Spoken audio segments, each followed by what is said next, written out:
What's good, Kanekis? Welcome back to the channel. I hope you're all doing well. Now, it's been a while since I last did an economics video, and there's a reason for that. It is primarily because I've done about 50 videos on economics summarizing everything I know. If I were to do any more, I just think I'd be making myself redundant because it'd just be repetitive. I've summed up everything that I know that you should know as well. But I saw this article this morning and I thought I have to do it. It's from the FT. And the title is UK's Real Living Wage to Rise Almost 7%. So the living wage is another term for the national minimum wage.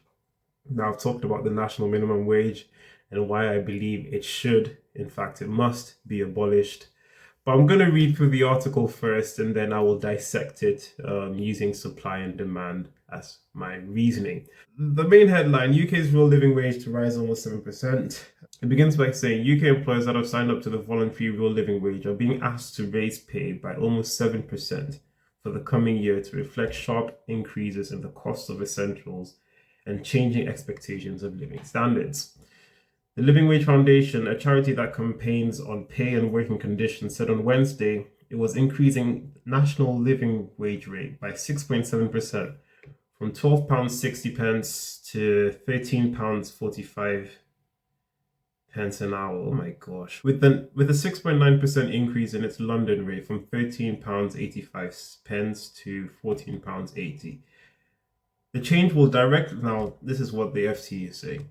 The change will directly benefit about 500,000 people working for 16,000 employers who are accredited by the charity, ranging from Premier League football clubs to retailers such as Lush and IKEA. But it could benefit many more indirectly as some large companies, including supermarkets, use the rate as a benchmark to set entry-level pay, and unions often use it as a reference point in collective bargaining. It will also widen the gap between workers receiving the real living wage and those paid UK statutory minimum. So the living wage, I started off by saying it is more or less than the minimum wage. There is a slight gap. So the living wage is supposed to be like a way of saying, oh, well, you're not earning minimum, you're earning this amount, so you should be able to afford more luxuries on this wage than the minimum amount. It also says the national minimum wage will rise about 4.1% to £12.71. Then the foundation said a full-time worker on its new rates will earn £2,418 more per year in the UK than the current minimum wage,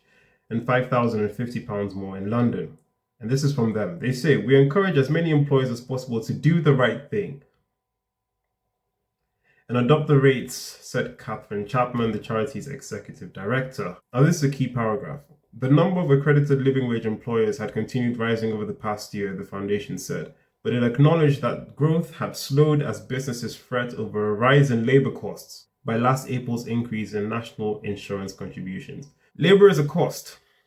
Your salary is a cost to your employer. And what the government is telling them is that they have to increase the costs. I said I'll read. I'm trying to not jump ahead of myself. I'm still going through the article, but I'll drop the analysis later. Employers in low-wage sectors such as retail and hospitality say the combination of higher taxes and legal minimum wage rates has forced them to cut headcount over the past year. This is what businesses are saying. Think tanks are warning the government to be cautious about raising the statutory minimum wage too rapidly this year, in particularly the lower rate set for younger workers, for fear of further job losses. I mean, they're doing the analysis for me. They're more or less doing the analysis for me. The Living Wage Foundation said, however, that the steep increase in its voluntary rates was needed to reflect recent price increases and evolving perceptions of what is needed for a decent standard of living. Now, what is at fault? Who is at fault for the increase in the price level? Well, of course, it's government and central banks for their printing and borrowing. They've caused the issue and they're now trying to present the solution to it. That's basically governments. That's basically governments. Every time they interfere in the economy, it ends up causing a problem.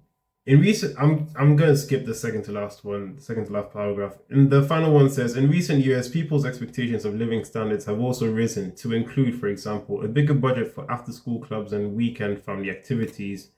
The foundation has also changed its methodology to allow for a bigger food budget and for the fact that single parents and second earners and families with children rarely work full time.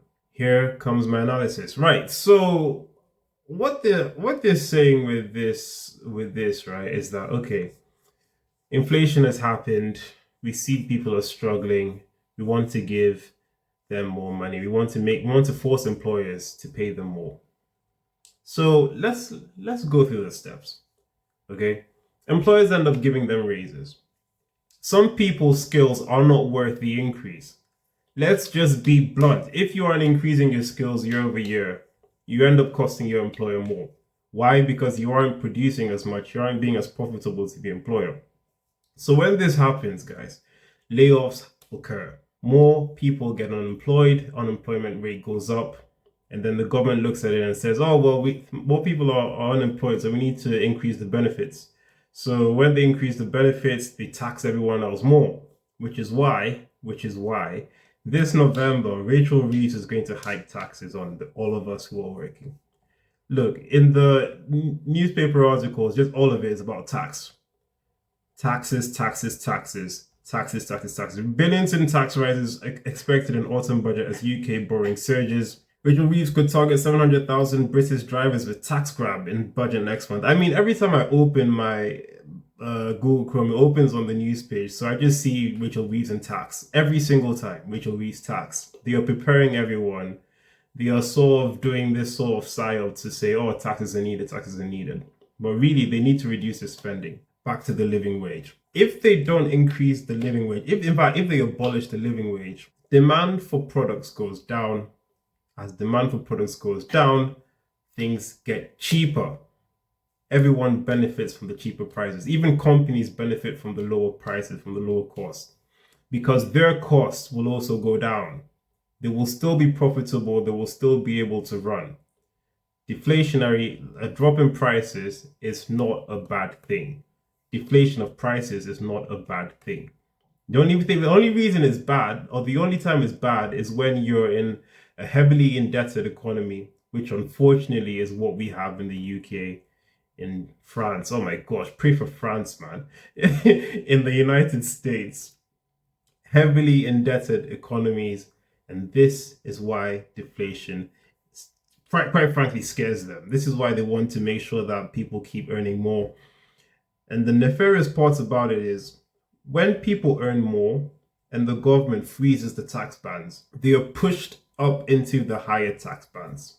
So people who were earning below the additional rate end up being pushed into it because they've been given raises, the real living wage. They're now eligible to pay taxes on what they were getting. So then that increase that they're getting ends up being taken away through taxes. So you're like, well, what's the point? What's the point? And you couple that with the job losses, and like everyone just ends up being worse off. So the long and short of this is don't buy the BS. It's all rubbish. Everything they do is rubbish, which is why I haven't been doing lots of economics videos, because I've just reached that conclusion. I'm like, oh, what's the point? It's a bit nihilistic, but everything they do just messes things up, unfortunately. So that's that for the mini rant. I mean, let me just go on for a little bit. In New York, Mamdani, I've done the video on him. That's another good one to watch. I spoke about the minimum wage as well in that one. Mamdani is very likely going to win in the New York mayoral elections. He is a staunch communist, talking about free buses, rent caps, uh, government-run grocery stores. The government's captured. They're captured by socialists. They're captured by communists, and and New York is cooked. New York is cooked. So if you're living in New York, listen, find a new state to move to. I don't see New York getting any better. I mean, to be honest, same goes for those of us in the UK. We should probably be looking for better places to reside. France as well. If you're in France, do your best to find alternatives because they've just downgraded your government's credit card rating. I know it's not quite literally a credit card, but they've downgraded the French government's credit. And I believe the French government, about 53% of the money they borrow goes towards pensions. So if you're a pensioner in France or you're about to approach retirement, get the hell out of there, man. You cannot rely on that pension from the government. So that's about it for this one. I hope you found it informative. If you did, please hit the like button, subscribe as well if you're new and you haven't already. Once again, be sure to check out the video I did on supply and demand, as well as the video on Mamdani's price controls, because those two will explain everything as to why government intervention is a terrible thing for the economy. And I'll see you in the next one. Peace.